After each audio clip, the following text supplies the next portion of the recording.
What's going on, guys? Welcome back. This is part 3 of my detail series. Today and this whole weekend I'll be washing the car, clay barring it, polishing it, and applying ceramic coating. I'll be walking you through my entire process, and by no means is this a tutorial, but hopefully you can all learn from my process and my methods.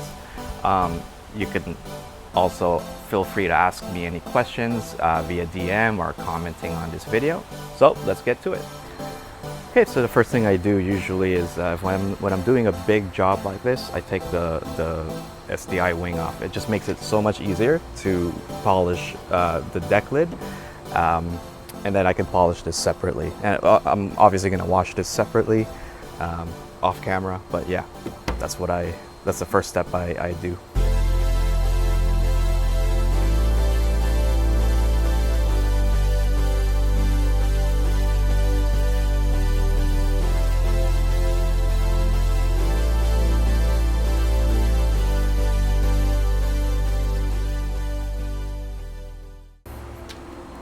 Okay, so I took the license plate off.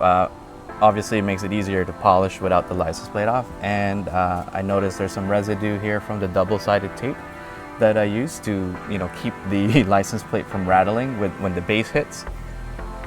So I'm gonna hit this with some Tar X. It's an adhesive remover, very, very effective. In my opinion, a lot stronger than glue gun. So I'm gonna get to this now.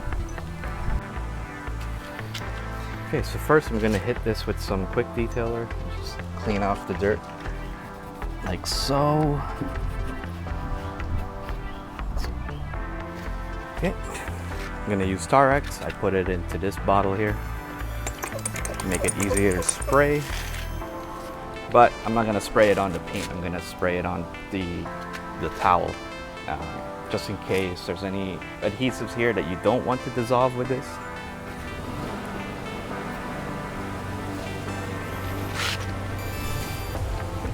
And I'm gonna go ahead and just rub it on there, and it's disappearing so quickly.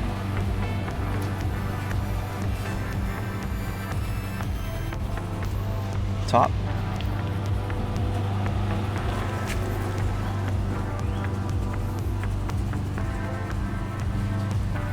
Oh yeah. And it's best to do this before washing it because this stuff is pretty greasy. So it makes more sense to get it all greasy before using the soap on it, using car soap on this paint. Okay, now that I've removed the wing, I can go ahead and start mixing my soap here. And typically my daily, or not daily I guess, my regular car wash, I use Mr. Pink. It's a very sudsy shampoo for the car, and it foams very, very well in using the foam cannon.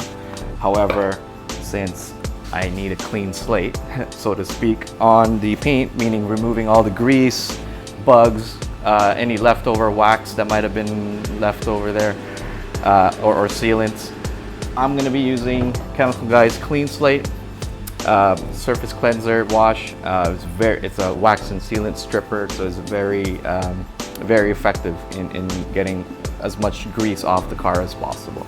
I use the 2-bucket method wash, of course, dirty water and the soap water. I use grit guards in here as well, so I can scrub the mitt on there and all the dirt settles to the bottom and not end up back on your mitt. And for this, I'm going to be using 2 gallons as I usually do, because over the years I figured that 2 gallons is all I need of soap to do the entire car with just a little bit remaining in the bucket. And I've marked it somewhere here, right here. So I'm going to fill this up. All right, that's at 2 gallons now. I'm gonna pour 1 ounce right in there. Rinse this off a bit. And what's also awesome about this product is it goes into the foam cannon and it makes good foam as well. So I'm I'm gonna put an ounce into this bottle. All right, so now my buckets are filled with water and soap, and my foam cannon has soap in it. I just want to show you what I use as a power washer. I use the AR Blue Clean 383, and I purchased this from Amazon. It was a recommendation by my friend Kevin, and I haven't had any problems with this. You just got to make sure that there's a good flow of water here, no air bubbles or anything like that in the line. So if you have a good strong water current in your hose, you should have no problem with this. So I'm gonna go ahead and spray down the car, and then put the foam cannon on, give it a nice foam bath, let it dwell for a bit, and then start using the wash mitts on the car and get it all clean.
I just wanted to show you guys something.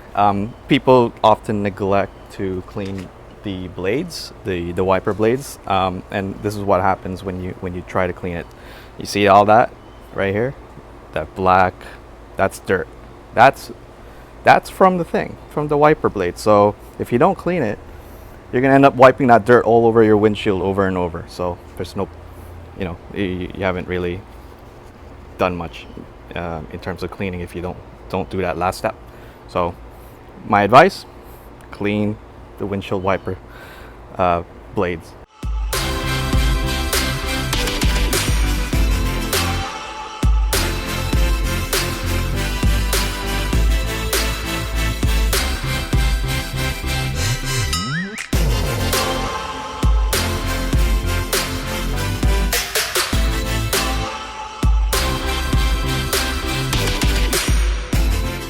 All right, so now that the car is rinsed off, now I'm gonna clay bar it, and what I'm actually gonna use is a clay mitt.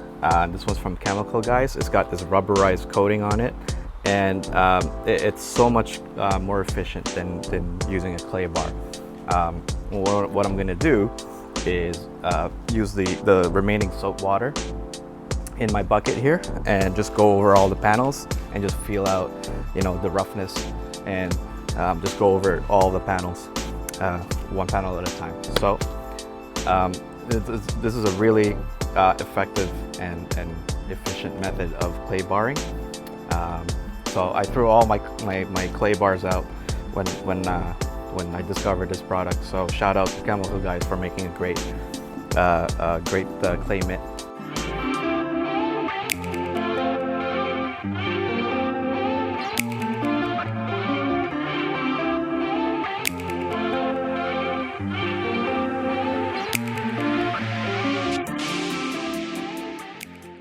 Alright, so I've completed the clay mitt, and now I'm just gonna do a quick inspection, and I've just to see if there's any defects that I can remove while it's still wet before I do a full dry. And what I noticed already here is in the rear trunk, where near the holes for the wing, there's some rust here. So I'm gonna hit that with some sandpaper and see if I can remove that before it etches it into the metal and make it go even worse. Same here on this side.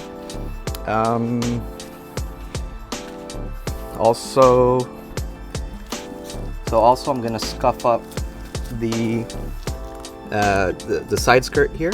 I don't know if you can see that. Oh yeah, there's some scratches here from going in and out of the car with my shoes, you know, hitting it.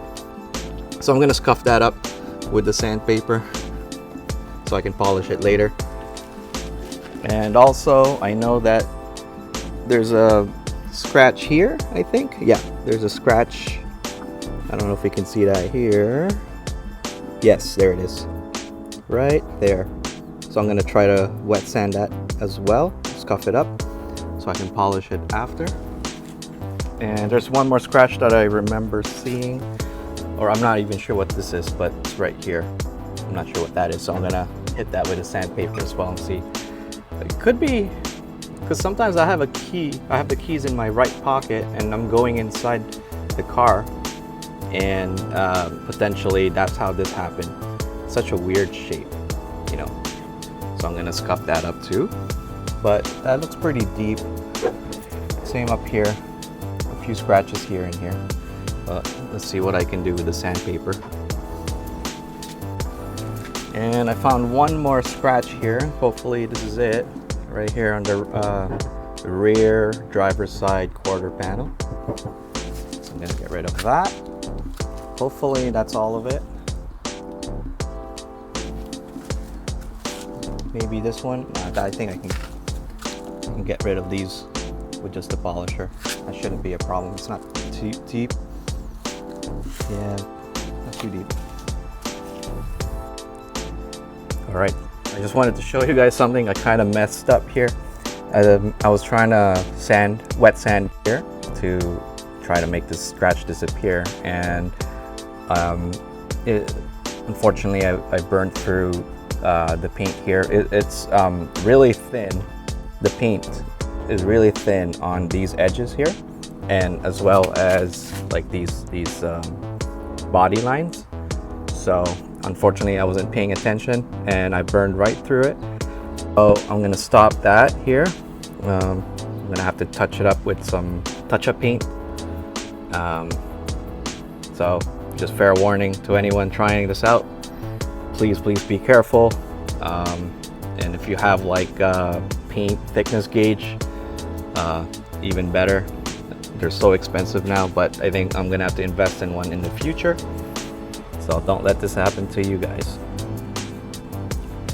All right, so the car is all sanded down, and I did a bonus round here.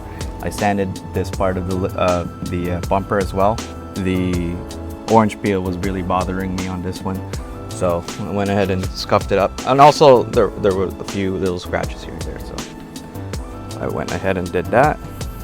And here are, remember here there was rust. I can't absorb it, it's gone. Same with this one, no more rust on the surface. So I'm gonna go ahead and dry it with my towel, and then use my blow dryer to get into the little nooks and crannies in there and get all the water out. I don't want any water dripping while I'm polishing and contaminate my pads.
Okay, so now that I've dried the car and blow dried it, I'm gonna do a walk around to see how much defects there are on this paint. Try to figure out a strategy on how to remove all these defects. So let's go through this.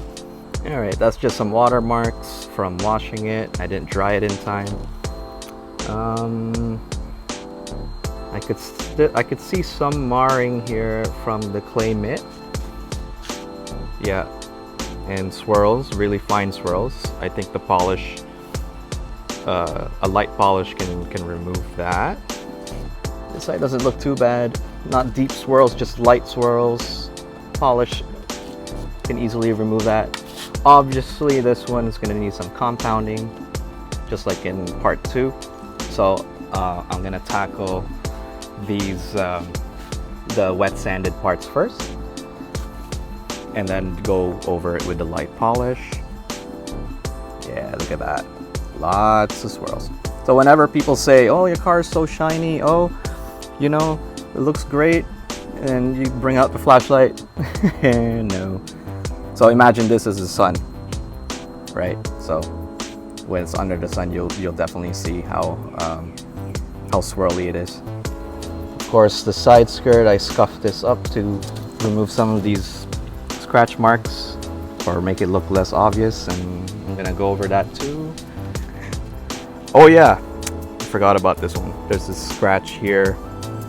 I think I did that by accident. I put a cup there, Tim Hortons cup, and that's what happened. So I'll see what I can do with that using the compound. Okay, I scuffed this. Because there are 2 scratches here on this corner. You could still see it, so I didn't sand it deep enough, but I'm afraid that I might go through the paint if I go any deeper than that. And the bonus round, the top of the bumper here, there are a lot of minor little scratches here from removing items out of the trunk, probably from when I went snowboarding. It's easy to accidentally scratch this. So I scuffed this up, and there was some really bad orange peel too that was kind of bothering me, so that's gone now. And I wanted to prep the surface too, because I'm gonna get this wrapped, this part here. I'm gonna wrap this with Expel, protect it from scratches. So I figured might as well give it a nice level surface to bond to. Yep. Ooh. There's a nice scratch here. I'm not sure how that happened, but I'm gonna try to work on that one too. All right, so that's the whole walkthrough. I'm gonna bring the car inside now, have dinner, let it dry off a bit more, and I'll see you guys again in a bit. All right, so I'm in my garage, and I've been working on removing the scuff marks from the wet sanding all night, and I managed to remove the scuff marks from the trunk when I did the rust removal by sandpaper, and I did the trunk, the top of the trunk, or sorry, the bumper, the top of the bumper here. And if you look closely, it's not perfect because I only used the compound. I'm supposed to hit this with the polish after, so I'm gonna do that once I remove all the defects. I did the side of the bumper here, and what else? There are also a lot of scratches, little mini scratches that I've managed to reduce the reduce the visibility of it. There are a lot here on the side of the bumper. I figure it's because the tires are so wide that it's kicking up rocks, so it's like scraping, you know, across this way. Also, there are quite a few defects here, also scratches. I think it's a lot of it also is from, you know, people rubbing up against the bumper or the car when they're just, you know, walking by it. But yeah, you can see it's a little hazy. That's normal. I'm supposed to hit it with a polish after, but the little scratches are gone. That's the most important thing. I haven't hit the side of the door yet, so I'm gonna hit this tomorrow, as well as the side skirt. So I'm gonna call it the night. That concludes day one, and I'm gonna continue this tomorrow, bright and early in the morning.